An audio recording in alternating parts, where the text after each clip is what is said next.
And we are excited to be back. I've maybe mentioned this a few times to you, and some of you maybe haven't heard me speak before, because if you haven't noticed, there's new people in the race, people getting out of the race. We're down to 6 on the debate stage, hopefully with a few more to come, but that's where we are right now in the race. And I have been really excited about how well we are doing. We are doubling our offices in Iowa. We are adding more staff. We are growing. A lot of it for me has had to do with the debates, and I know there's a lot of debates, and I know it's not always easy to watch, but I think it is really important that our party figure out who the best candidate is to lead the ticket. And I don't think it's just who can buy the most ads. I just don't. That cannot be the reason and the idea behind picking a candidate. And I'm not going to have one of those $31 million ad buys, but I am running ads in Iowa. And I think the reason we have the early states of Iowa and Nevada and South Carolina and New Hampshire is so that regular voters and citizens can decide who they think should best lead the ticket. And that's why we have town halls, and that's why we go, and we're going to be at a Teamsters event, a number of the candidates today, so we can make our case. Because otherwise you cannot figure out who the best candidate is, or who you agree with the most, or who you think the best person is to lead the ticket. So we are really happy about how we're doing. And I am most happy of our incredible staff, led by Lauren Dillon, who's maybe out in the hallway making calls, of Brooklyn, Iowa. And she's doing a really great job. So when I was here last, I told you a little bit about my background, and I think it is the perfect match for Donald Trump.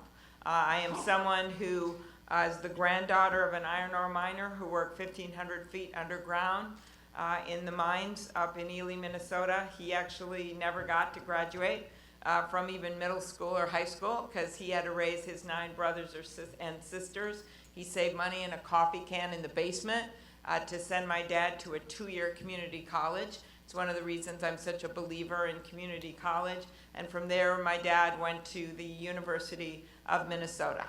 And my mom grew up, which just had an unfortunate football game against Iowa a few weeks ago. But I will say, unlike some of your teams, it is the first time that we have had 10 wins since 1905 in the regular season. So, we're pretty happy. Then my mom grew up in Milwaukee, and she ended up moving to Minnesota because they had a strong teachers union, and she taught 2nd grade until she was 70 years old. So I stand before you today as the granddaughter of an iron ore miner, the daughter of a teacher and a newspaperman, the first woman elected to the U.S. Senate from the state of Minnesota, and a candidate for President of the United States. And that is because we come from a country of shared dreams. We come from a country where no matter where you come from or who you know, or where you worship or who you love, that you can make it in the United States of America. And that's really where we begin. Because we have a president right now who tries to shatter those dreams. He tries to shatter those dreams every single morning when he goes after immigrants, when he goes after people of color, when he goes after people that he doesn't agree with. He does it every day. He does it with mean tweets. He does it with what he says. And in fact, one of the low moments of many this last week was when he is so thin-skinned that he was at that international conference of NATO. And there was a video of some of the world leaders making fun of him a bit. And it wasn't even that bad, honestly. I think I've heard worse in the U.S. Senate, okay? Maybe I've heard worse from people in his own party, but nevertheless, that happens all the time. You've heard it. People kind of make fun of people. But he is so thin-skinned that he walks out of an international conference. He quits. He doesn't even stay till the end. America is not a quitter, okay? We do not just walk out and away from the rest of the world. And so many people think he's a bully. Well, he is a bully. But I think we miss something when we say that. Because for the hardworking people in Iowa, and a lot of our workers, by the way, maybe people that voted for him because they thought, oh, he's going to build infrastructure. Oh, he's going to get something done for me. He's going to do something about pharmaceutical prices because of the things he said. They work hard every single day. And they are the ones that got us to the place, the workers, the businesses of this state and our country, and were resilient enough to get out of the downturn. Then what happens? He gets elected, and he claims credit for everything they did. And then when things go wrong, much of his own making, like his trade war and what it's done to the farm economy and the fact that we'd have had a 25% increase in farm bankruptcies, or the fact that we see biodiesel plants closing in Iowa. When things go wrong, what does he do? Does he take responsibility? No. He blames people. He blames anyone. He blames the head of the Federal Reserve. He blames Barack Obama. He blames the city of Baltimore. He blames the country of Denmark. Who does that? He does that. So what I've come to conclude, he is actually just a whiner. He's a whiner. So when I look at all these people that are working 1 and 2 and 3 jobs, what does he do? Does he rise to the challenge of the moment? No, he whines. And that's what we got to remember when we think about this guy and we compare him to some of the people in this state are working hard every single day, which is a good place to start talking about some of our challenges. So one of our challenges right now is what's going on in our economy. And yeah, a lot of money has gone to the top. We know that, and it was exacerbated by that tax bill. That tax bill that he passed, where he went down to Mar-a-Lago and he said, remember this? To all his friends, I just made you a lot richer. He said that. So a lot of that money's going to the top, and there's a lot of people that haven't shared in the prosperity, which is not good for our economy in the long term. And when I look at what's good for our economy in the long term, it's making sure that we respect the dignity of work. It is looking at our changing economy. Yes, we keep Social Security strong, and I am the first candidate in this race that came out with a major long-term care plan, because I don't think people are talking. There you go. People are not talking enough about people's retirement and about long-term care. They keep relitigating the Affordable Care Act, the Republicans do. I think you've seen enough debates on our own Democratic debate stage about the Affordable Care Act. I personally think it was a beginning and not an end, that we would have wanted to do more at that time, and we need to do more now, right? Things like nonprofit public option, which Barack Obama wanted to do right away. Things like taking on the pharmaceutical companies so we bring down the escalating costs of prescription drugs. I've been leading on that since I got to the Senate. I lead the bill to unleash the power of 43 million seniors to get better rates under Medicare. I lead the bill to allow less expensive drugs to come in from other countries. That is a bill I actually had with John McCain, and I now have with Senator Grassley. In Minnesota, we can see Canada from our porch, so we see those cheaper rates. These are sensible things we should be talking about right now. Not having a debate, we can have the debate. That I don't condemn the debate. But right now, not even in our own political party is there general agreement on Medicare for all. So it is fine to have the debate, but what I wish we would move on to now is what we can really accomplish for people in their everyday lives. And that is things like figuring out long-term care and long-term care insurance. That's stuff like mental health, when 1 in 5 Americans suffers from mental illness sometimes in their life, and when you only have 64 public mental health beds in the state of Iowa. 64, that is all you have, the lowest in the nation in terms of percentage. And so you wonder why people are in hospitals and don't have a place to get help. That's one of the reasons. Or you look at addiction and the opioid epidemic and what we're seeing. For me, these issues, I don't just think of them in my head. They come from the heart. My dad struggled with alcoholism his whole life. Finally, at his 3rd DWI, the judge gave him a choice, jail or treatment. And he chose treatment. And this is after he has had this amazing career as a journalist covering the Vikings, writing a book called Will the Vikings Ever Win the Super Bowl? In the early 80s, which is sadly still relevant today. After all that, he still struggled. And when the judge gave him the choice, he chose treatment. and it changed his life because that treatment was available to him.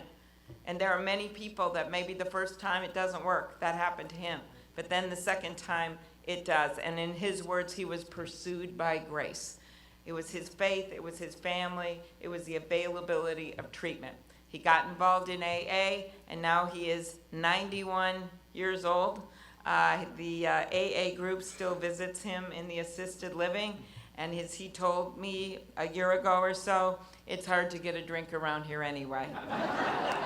But that saved his life, and I think those kinds of things, having treatment available. So I put out a whole plan for mental health and addiction, how you're going to pay for it, what you do in terms of counselors, what you do in terms of schools. I was in Wapello in a small restaurant meeting with a school counselor. She'd just gotten off work, and she said that day alone she'd had 4 kids come up to her and tell her that they had thought of suicide. 4 kids. They were all immigrant kids. All of their parents worked at the plant, and they were all afraid that their families were going to be deported. That's happening right now. We've had a 30% increase in suicides in the last 15 years in our state, with a major increases in rural areas, of veterans, with LGBTQ youth. That's what we've seen. And yet, no one's really doing much about it. So I hope as we move forward in our party, we will seize the reins on this thing. We will actually lead when it comes to mental health and addiction and long-term care and things like Alzheimer's. We can do this. And that's the discussion we should be having. Those are the challenges that people have in their everyday lives. Other challenges that Donald Trump has not been up to. The challenge of working with the rest of the world. The fact that he seems to always side, if there's a way he finds it, with tyrants over innocents, with dictators over our allies. I believe we should reassert American values. I do. I believe that we should rejoin international treaties like the International Climate Change Agreement. Do you know that when he got us out of that agreement, there were only 2 countries not in it, Nicaragua and Syria. They are now in the agreement. We are the only ones not in it. Bring back the clean power standards, bring back the gas mileage standards. These were all things that had been negotiated during the Obama administration. And these 3 things that I just mentioned, a president can do them herself. You know I love Congress, and I will work with Congress very well, because I know people and I know how to get things done. I passed over 100 bills as the lead Democrat since I've gotten to the U.S. Senate. But I think you... And I watched you do it. Okay. Oh, they're very good, very good. This is a friend who moved back to Iowa from Minnesota. So, okay. So, but I think more than that, we have to set a new standard for the country. And you think about when FDR came in, we were in the middle of an economic crisis. And what he did was put out the first 100-day plan for an American president. And he did that plan, of course, because of the crisis, but also because there was a crisis of trust. And we have a crisis of trust right now in our country. And that's why I found 137 things that a president can do without Congress. And they are all legal. Because Donald Trump has done things that are not legal. And so many of these involve climate change in our environment and moving our country forward. But more than that, we also have to pass big legislation. And the top 3 things where I think we should focus is 1, climate change. I mentioned that. And the way we make that case, by the way, is not just about rising sea levels. We know that's happening in the Greenland ice sheet. We have to make an Iowa case. We have to make a Midwestern case, because so many of the votes have been missing in the Midwest. But we have so much more ammunition now than we had in the past. We have these changing weird weather events. We have a cropland that can't be planted or can't be harvested. We've got rising homeowners insurance that have doubled. We have what we've seen here with these record floods in your county over and over again.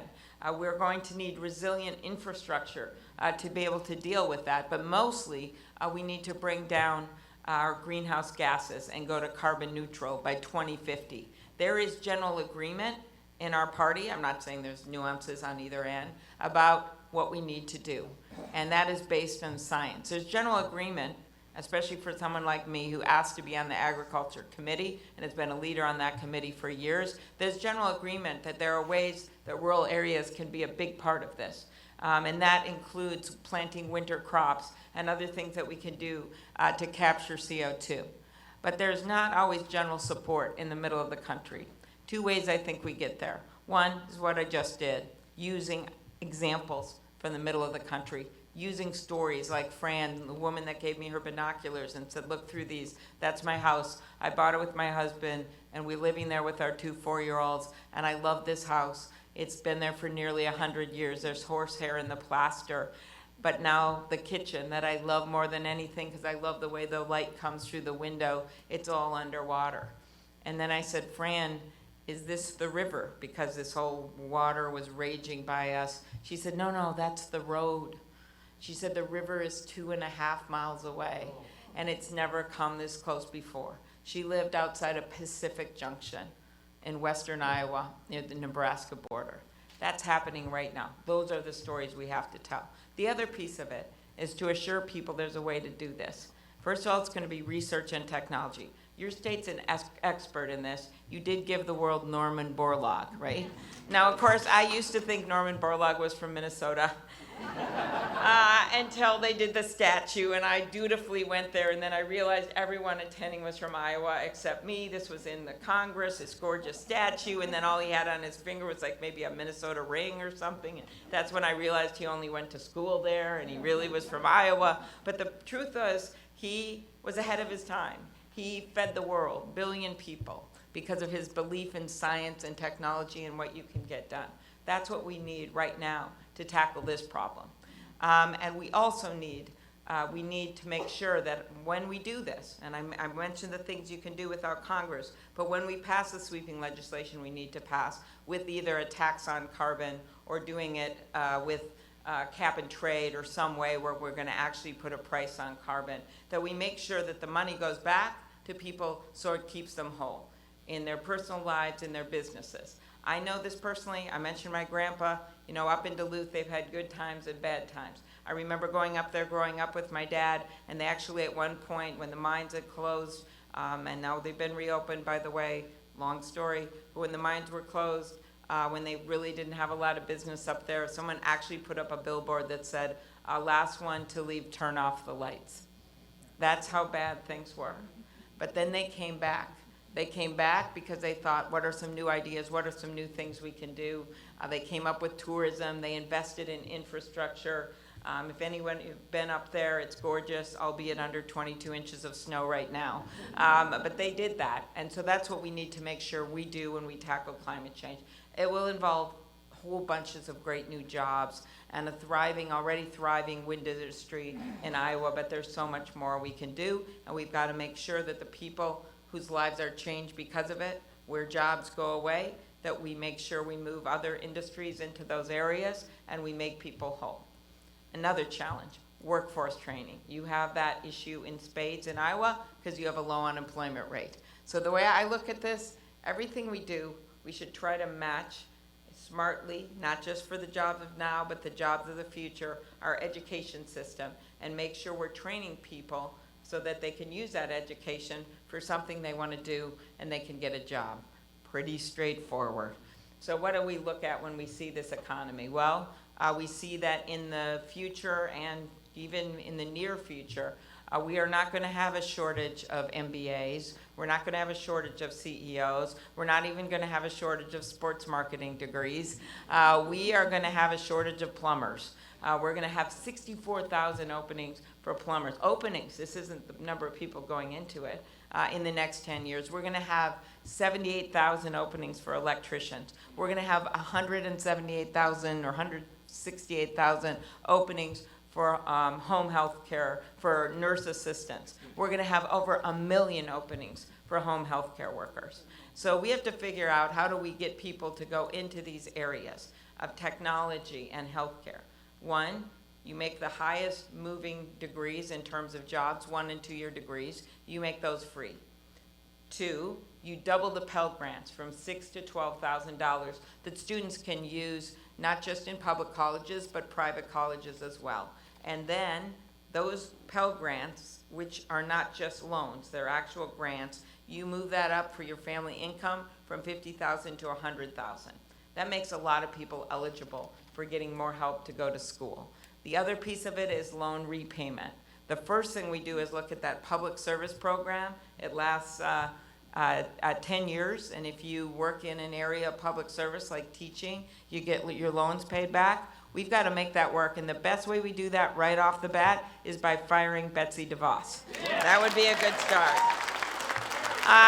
The other thing that you do is you shore it up, you make it work, and then you can actually extend it to include jobs and things that are in demand. That includes where you are located. That includes technology. That includes nursing. All of these things. There's actually a list of these jobs. And so you get people to go into those areas and they get their loans paid back better. That's how I think you should do it. It's matching what we have in our economy with what we want in our education system. And of course it means a major investment in K through 12. It also means immigration and making sure that works. Immigration reform, because workers, the immigrants in our country, and everyone here with the exception of the Native American community, everyone stands on the shoulders of immigrants. 70 of our Fortune 500 companies right now, CEOs from other countries. 25% of our US Nobel laureates were born in other countries. We need workers in our factories, in our fields, in our nursing homes, in our hospitals. Immigrants don't diminish America, they are America. That is another economic need. And if you look at money to pay for things like infrastructure, as I look at this beautiful river, as you look at things like roads and bridges and rural broadband and what we need to do, look at the fact that immigration reform actually brings down the deficit. This is a congressional budget score by $158 billion in 10 years. That's why Grover Norquist supported that bill that we passed in 2013 with bipartisan support. That's something we need to have done, and that's a challenge that Donald Trump has not met. The gig economy. 1/3 of our workers are not going to have 401ks right now. They're not going to have pensions. I introduced something called up savings accounts. As president, I could get that done. That help workers in that economy so that they can bring their savings with them. Child care, you know there are areas of Iowa that are child care deserts, making that part of the wraparound that we have for our workers, and acknowledging it's no longer an economy right now where you always work in one job your whole life, like my dad did, or like my mom did in different school districts, but she had the same job. That we have a changing nature of our workforce, and we have to respond to it. What else does that mean? That means things like responding to consolidation. Here's a secret thing about me that you'd never guessed. I've actually been the leading Democrat on the antitrust committee for the last 8 years. I lead most of the bills on antitrust, and Iowa has a special place in my heart because of that. Iowa was where the Granger movement started, where farmers with pitchforks and workers stood in barns and in the streets and said this isn't fair because consolidated railroads and others were ripping people off. And we are literally heading into the new Gilded Age, and what this is about supporting capitalism. I mean it. When you look back at antitrust enforcement, it started with Republicans and Democrats. Teddy Roosevelt, Republican president, rode his horse into the White House. He did it on the back of antitrust enforcement. Sherman, the senator from Ohio, was a Republican, and he was the author of the Sherman Act, which was an antitrust bill. Why was this mixed Democrats, Republicans? Because it was people that actually supported the idea of small business and entrepreneurship. And what we're seeing right now in our country, which really affects cities like Dubuque, is we are seeing a startup slump. We're seeing less small businesses start because we're seeing more consolidation. So that's why this is a big piece of what we need to do. So there are a lot of challenges, but the only way we meet these challenges is if we are able to win. That is the one thing that unites our party more than anything else. And I don't just mean eke by a victory at 4 in the morning with one state. Because I can tell you if that happens, while we will be happy to have won, that state won't be Iowa. If we want to get the work done on workforce training and get some, I guess my one word for my foreign policy would be sanity back in our foreign policy. And if we want to do things on climate change and immigration reform and all the big things that we want to get done, we can't just eke by that victory. And let me tell you why. One, we have to keep the House strong. You contributed greatly to the nation by electing Abby and Cindy to the Congress. You did that. And we were able to change the House back to the people's house. And we were able to put Nancy Pelosi in as Speaker. And if as I noted on the debate stage, if you think a woman can't beat Donald Trump, Nancy Pelosi does it every single day. When you look at what's been happening in this country, we have brought people with us in those elections. We did.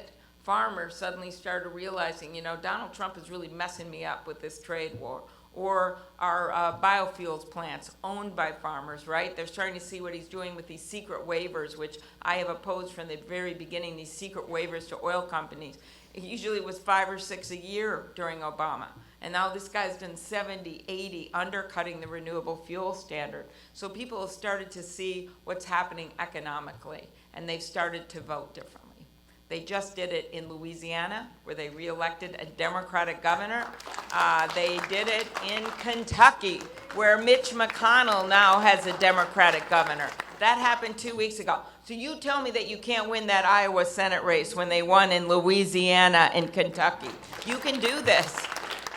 But how do they do it? Well, there's 2 things. One is, if you really look at what happened the night before both of those elections, Donald Trump came in and stood with the Republican opponent. So I have one thing to say: where can we send him next? Maybe we should send him here. But the other thing about them is they were economic checks. And we now know the Affordable Care Act is 10 points more popular than the President of the United States. They were economic checks about what this administration has done and what the Republican Party has done. But they were more than that. They were decency checks. They were value checks. They were patriotism checks. And that is how independents and moderate Republicans, a lot of them came on board, because they couldn't stomach anymore having no check on Donald Trump. They couldn't stomach having a president that when he goes on TV, they have to turn down the volume because they don't want their kids or their grandkids hearing what he's going to say.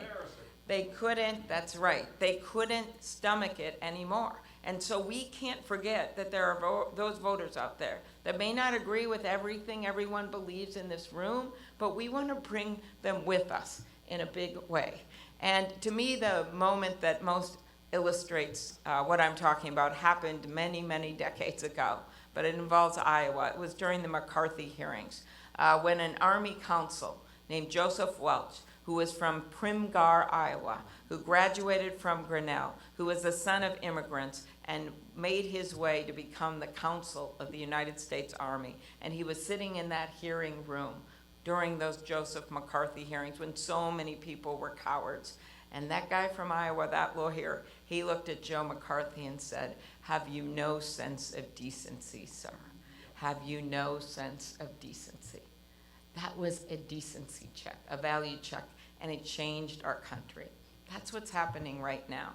How do I see it? I hear it in the words of a rancher from Minnesota. First time I really thought it through. A few years ago, I went there and I had a tour of his ranch, and somehow I ended up on an ATV with the huge cattle around me. I thought, what a way to end my life here. This is gonna be fun. But after the media had left and we were alone in the room, he said to me, "We voted for Donald Trump." And I thought he meant his whole family, but he meant himself, but he never talked about himself, so he called him we. We voted for Donald Trump. We did that. And then he said, but then we saw him in front of the wall. Now, you might thought he meant that Donald Trump wall. He didn't mean that.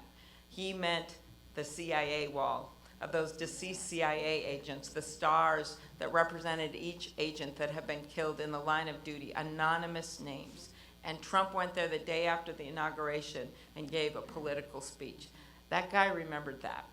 And then he said the Boy Scout rally. He said that he was a Boy Scout and that when he saw Trump made that speech to those young boys, that was it for him. That was it. He said it wasn't patriotic. Then I came here to Iowa and I met a man in Crawfordsville who was the last guy standing in a biofuel plant that had been closed down. And he said to me, yep, everyone left. My friends, they have no place to work, but I've kept their uniforms. And he brings out this coat rack, and it has 18 uniforms on that he's all laundered, and they have their names emblazoned on each one of his friends, Mark, Derek, Salvador. And he said, I'm keeping them here in case we can open again, in case they come back, because this president has hurt my friends. Or the guy in New Hampshire, we had a photo line, a selfie line, and everyone there has these stickers on, which you guys don't have, that says things like, I'm a Supreme Court voter, I'm a climate change voter. And this guy comes up and he just has a brown jacket, and I said, oh, sir, you don't have a sticker on. And he leans over and whispers to me, that's because I was a Trump voter.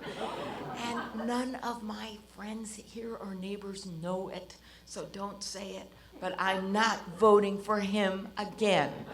Those are the people that we have to remember in these counties in Iowa, 30, some of them, where nearly 10% that went to Obama and Trump, and nearly 10% of Trump voters had voted for Barack Obama. So we have a fired up Democratic base, and we are so proud of it. And it made the difference in 2018. It really did. But we have to bring people with us instead of shutting them out. We do that with our policies that are big and bold, but bring people together. We do it with the way we treat other people, and we do it by putting someone at the top of the ticket who's actually gonna bring people with her. So here's my track record. Yes, I have won every race, every place, every time. Every congressional district in Minnesota, not once, not twice, but 3 times, including running against a congressman. I won his own district. I won the district that borders Iowa. I won the district that borders North and South Dakota. I won northern Minnesota where the steel workers are. And yes, I won Michelle Bachmann's district 3 times. And I did not do it because everyone agreed with every single thing I said. I did it because I went there. And I talked to them, and I looked them in the eye and told them the truth, and they trusted me and knew that I would have their back. And I didn't just win with women, which women candidates tend to do in a big way. I won big time with men. And I just want to mention this, because I think sometimes can a woman really run against Donald Trump? So I remember in my first race for Senate, no woman had ever run it. I was up there with those steel workers, and they were all like this. And finally they said, well, we've run 2 women for Senate. They both lost. I don't think a woman can win. Can a woman win? I tried my first gambit. I said, well, a woman won in Texas. And they're like, And then I said, well, I'm proud to be a woman candidate, but I'm running as my record and what I want to get done and what I want to do. And then finally I said, well, I'm proud to be running as a woman, but the last time I checked, half the voters were men. So if I was just running as a woman, I wouldn't win. And they go, yeah. So I think what that meant was that they just wanted someone that they could trust that had their back. And I took that to heart in how I've run my campaigns and what I've done as a senator. And so those are the things, those are the challenges in front of us. But I am the candidate up on that debate stage. And I am the one that has won those red districts and won those purple districts, not by a little, but by a lot. And every time I lead our ticket, we have flipped the House from Republican to Democrat, because I view these things not as personal victories, but as national victories. I view them as bringing people with me, which is why I have more endorsements of Iowa electeds and former elected than any candidate in this race. Any candidate in this race, because electeds understand that I see it as a team effort, that we win as a team. Patriotism check, value check.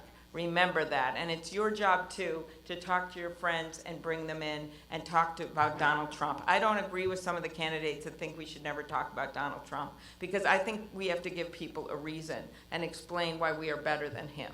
But I also think we have to give them an optimistic economic agenda and something that they can believe in. So I hope you will join our efforts. We are almost done with the You're in My Top 3.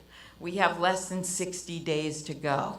It is time to make a decision. We are surging in this state. My favorite story along those lines was the former mayor of Cedar Rapids, Kay, who I had a long, long breakfast with, and at the very end she said, well, I have some good news for you. I go, what? She said, I'm 78% with you.